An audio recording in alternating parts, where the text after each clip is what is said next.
I'm hitting off a downslope, which is going to add a little bit of distance. That wind's fairly strong over the right shoulder, so that's going to add draw, spin to the ball, which is going to increase more distance. And then obviously it's downwind, and I want to be probably about 15 foot short right of that pin.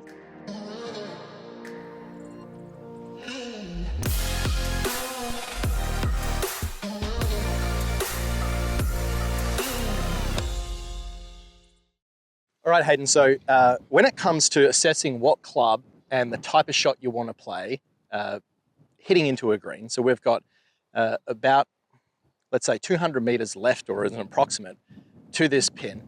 There's a huge gully in between where our ball is and the green itself. It's quite a deceiving shot. Yep. A lot of amateurs would really struggle to pull this one off. Why don't you walk us through the professionals' routine, the way that they would assess the shot based in front of them, all the way from as soon as you look at your golf ball, what are you looking at? Are you looking at the lie? What line? How do you decide what club and what sort of shot you're going to hit for this specific instance? Yeah, okay. So I think upon approach here, it's pretty obvious that you're on a little bit of a downslope already, which is obviously going to affect the ball in distance a little bit. It's going to add a little bit of distance. So obviously if we're on an upslope, it's going to be in the air for longer. On a downslope, it's going to, have a tendency to come out a bit flatter and go a little bit further. So that's probably the first thing I look at. Getting my number now, I've got 195. Right. So just going back to the whole slope component, right? Yep. Now, when you're deciding that, a lot of this is based on feel and experience and from all the rounds of playing golf your whole life. Yep.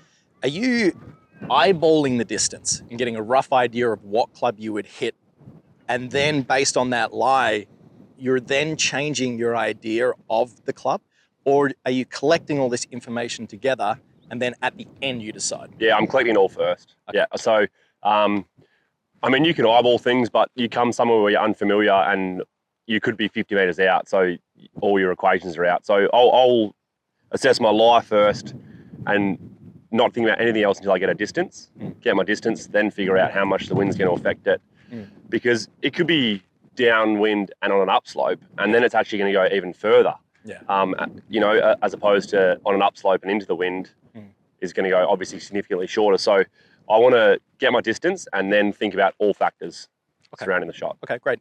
And when you are lasering that, a common mistake that I see with recreational golfers and amateurs, who obviously aren't as proficient as ball striking as what a professional is, but they only just laser the pin. Yeah. Right. And then they make that focus, and they tend to neglect where the worst possible miss is. So when you're assessing this, what's your process for lasering if you're in a tournament, right? And you want to be aware of where the trouble is. Are you trying to figure out where the best spot to leave your next shot is? Definitely.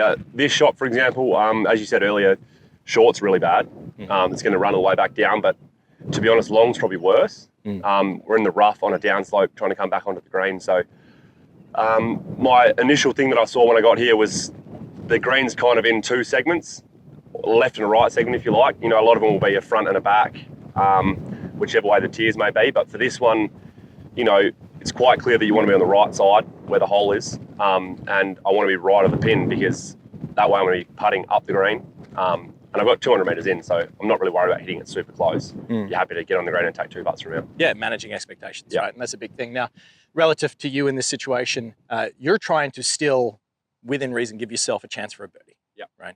Now, for most amateur golfers hitting into a hole like this, one of the big errors that we would see them usually on pretty much every shot hitting to a green is they always leave it short, because they always hit to their potential rather than the average of their shots. Now, being a professional, you probably strike the golf ball well enough, let's say 8 to 9 times out of 10, where the distance is going to be pretty relative, right?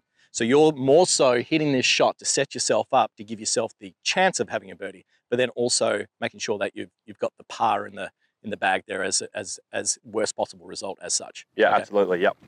So based on, now you've gone through that process, you've taken into account the slope, where the worst possible miss is, the lie, the wind. Talk us through where your brain is at the moment relative to what club you should hit here. Yeah, so I'm thinking 195, it's probably, well, I got on my rangefinder, it's 5 meters downhill. So obviously we can't use that in a tournament, but we've got it today. So 190 meters to the pin. I'm hitting off a downslope, which is going to add a little bit of distance. That wind's fairly strong over the right shoulder, so that's going to add draw, spin to the ball, which is going to increase more distance. And then obviously it's downwind, and I want to be probably about 15 foot short right of that pin. So for me, I'd go 190, and then kind of just making up numbers in my head. There's probably 195 with 5 of hill. I've got about at least 10 wind behind me. Yeah. And I don't want to be long. So for me, that's probably going to be a 6 iron. Okay. And it's just a matter of making sure I keep it out on that right tier, because the wind's going to hit it in and take it towards the pin. So okay, great. Let's see it, man. Let's see it. And talk me through, as you do this, your pre-shot routine for the lie, because obviously it's not a controlled surface like a range. It's a bit of a downhill. Yep. Your alignment's quite important relative to the side slope. Yeah. Let's go through this. Okay, so the ball's a little below my feet as well, which is going to generally make the ball drift a little bit to the right, which in this case I'm actually pretty happy with, because the wind's doing the opposite. So I'm happy to have those two kind of working against each other a little bit. And with that downwind, I really kind of want to feel like I get it up in the air enough, because as I said, I'm on a downslope. So it's going to want to come out a bit flatter, and then I might not utilize the wind and I might come up short. So I'm going to try and give this a little bit of a launch. And for me, on this shot with a right to left wind, I'm just going to feel like I kind of hit it out to the right, and I'm just visualizing my window that I'm hitting it into. Okay. And then just let the factors take care of themselves after that. Beautiful. Okay. Run through it. Let's hit the shot. So those 2 trees in the back, I kind of like a starting line of that, the right one.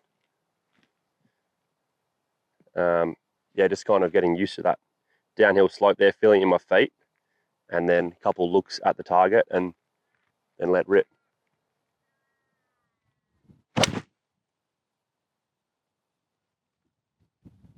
Start line was perfect.